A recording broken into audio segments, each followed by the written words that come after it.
What's going on, guys? My name is Wade with TechDaily. So the worst kept secret in tech is officially official. This is the all-new Samsung Galaxy Z Fold8. And if you're already confused about the name, don't worry, I was too. So let me quickly make sense of this. While this new foldable was rumored to maybe be a Z Fold Wide or a Z Fold Passport or Pocket or some other random name, Samsung has essentially pivoted their lineup just a little bit. The Z Flip is still the same, now with the new Z Flip 8. But what was the original Fold that we're all familiar with is now the Z Fold8 Ultra. And this is the new Z Fold8, or Z Fold8 Regular, even though it's a totally new option in the lineup. Confusing naming scheme aside, I think when you have all three of these foldables lined up, the different models now make a lot of sense. And you have three different form factors to choose from, a handful of different specs and features that differentiate them all and sort of define their new names. Now, I do have separate videos on the all-new Z Flip 8 and Z Fold 8 Ultra if you want to check those out. But in this video, we're going to be focusing on the all-new Z Fold 8. So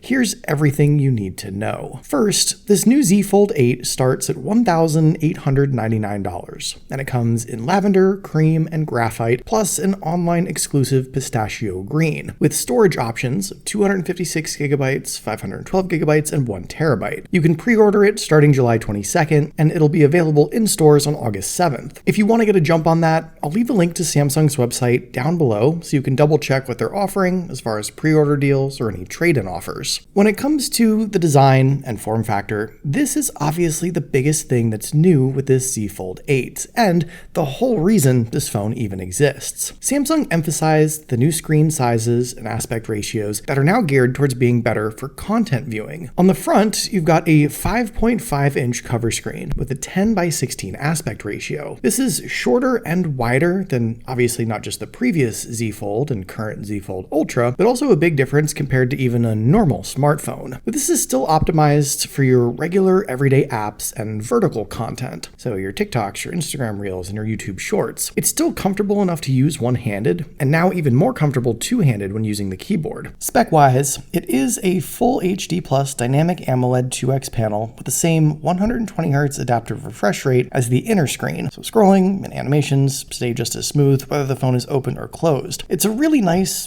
punchy, colorful looking display in its own right, not some afterthought secondary screen. I personally think this outer display makes a lot more sense if you still default to quickly using your phone in the moment, rather than regularly or primarily opening it up every single time you do something. When you do open it up, you get a big 7.6-inch inner display, and this is, again, an all-new form factor with a 4:3 aspect ratio. When you hold it sideways in landscape, videos get the wider, more immersive canvas to fill, and when you hold it in portrait, you get more of a 3:4 shape, which is that natural, taller format that's really comfortable for reading, for scrolling articles, or looking at photos. It's the same kind of shape you actually see on e-readers, so Samsung definitely leaned into that. And again, I think this new inner display is also the right balance of single-view content, multi-window working, or portrait views. It feels like the best of everything. This bigger inner display is a dynamic AMOLED 2X panel with a 120Hz adaptive refresh rate, so it's smooth and it looks great. And Samsung is calling it one of the best screens they've ever put on a smartphone. No surprise there. It hits up to 3000 nits of peak brightness, it's got vision booster for outdoor visibility, and here's a new one. The inner folding display now also has an anti-reflective coating to cut down on the glare. That is a really welcome addition because glare on the big inner screen has always been a bit of a weak point on foldables, especially outdoors in bright sunlight. And I actually feel like just using this for the couple of hours Samsung allowed me that there was a big decrease in glare. Something else that helps with that inner display is a combination of changes with the hinge and the layers underneath. Samsung announced this earlier in the week, Flex Titanium technology, and it essentially is aimed at minimizing the visible crease. There's now a titanium alloy film, which is this exceptionally thin layer that supports the OLED panel, also being more durable, fold after fold after fold. And then there's an additional titanium plate that gives the whole display module a flatter, more uniform surface. A less obvious crease.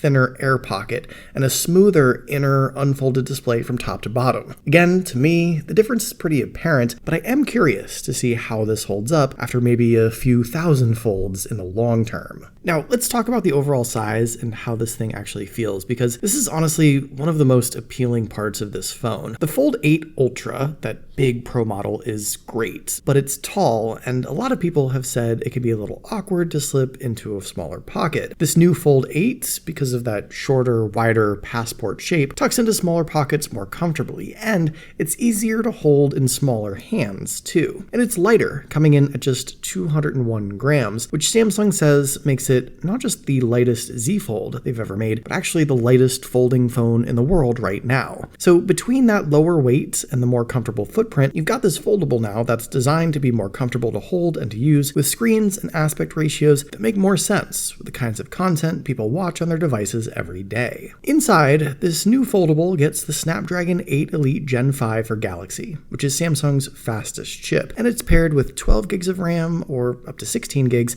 if you go for the 1 terabyte model. And the battery got a nice bump up too. It's packing a 4800 milliamp hour battery, which is actually bigger than the battery in the outgoing Fold 7. And that's pretty impressive when you consider how light and compact that Samsung made this. You're getting 45 watt super fast wired charging, which can take you to 63% in about 40 minutes, plus 20 watt wireless charging and wireless power share, so you can top up your earbuds or your watch right on the back of the phone. When it comes to the cameras, the Fold 8 has a dual 50 megapixel camera setup. So you've got a 50 megapixel main camera and a 50 megapixel ultra wide camera, and it can shoot video all the way up to 8K at 30 FPS, which is great to see on a non-ultra device. The standout camera feature they're pushing this year is dual recording. Because this thing folds and has screens on both sides, you can record with the front and the rear cameras all at the same time, capture both sides of a moment at once. Something that's kind of only possible because of the foldable form factor, and it's a fun, creative use of having cameras and screens on multiple sides. On the software side,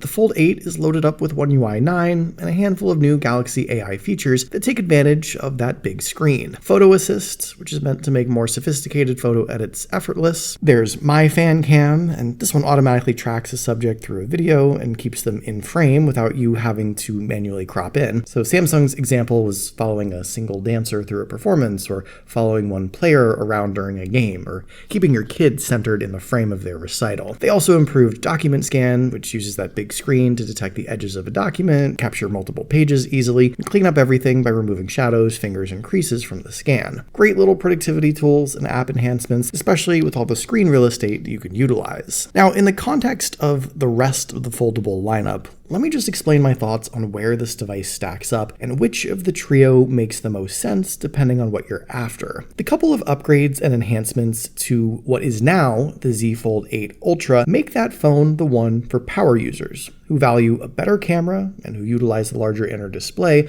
more than anything else. It's also now $200 more expensive than this one, so those extras need to be worth it for you to make that jump. The Z Flip 8, on the other hand, is a totally different device than both of these folds. I'm surprised Samsung still offers it, frankly. It's always been my favorite of the bunch though, because it takes what is still the tried and true familiar smartphone design and makes it much more compact. It's also cheaper, with a few spec bumps in the downward direction, but its compact size and unique outer screen are still just so totally different than these big folds. I honestly feel that this all-new Z Fold 8 is a really interesting option now in the world of foldables. I think Samsung essentially combined the best possible size and aspect ratio for both the outer display and the inner display now, and simultaneously made this a much more comfortable and practical device for everyday use. And I'm really curious to see if this new design catches on. Again, if you want to learn more about this new Z Fold 8 or get a jump on any potential pre-order deals or trade-in offers, I'll leave a link to Samsung's website down below in the video description. But what do you guys think about this all-new Z Fold 8? Is it the new design and form factor you were hoping to see? And how do you feel about Samsung bumping up the old Z Fold to being a Z Fold Ultra now? Let me know in the comments down below. I'd love to hear your thoughts, of course. Hopefully you guys did enjoy this video though. Be sure to follow TechDaily on Twitter and subscribe to the TechDaily YouTube channel if you haven't already, and I'll see you guys later.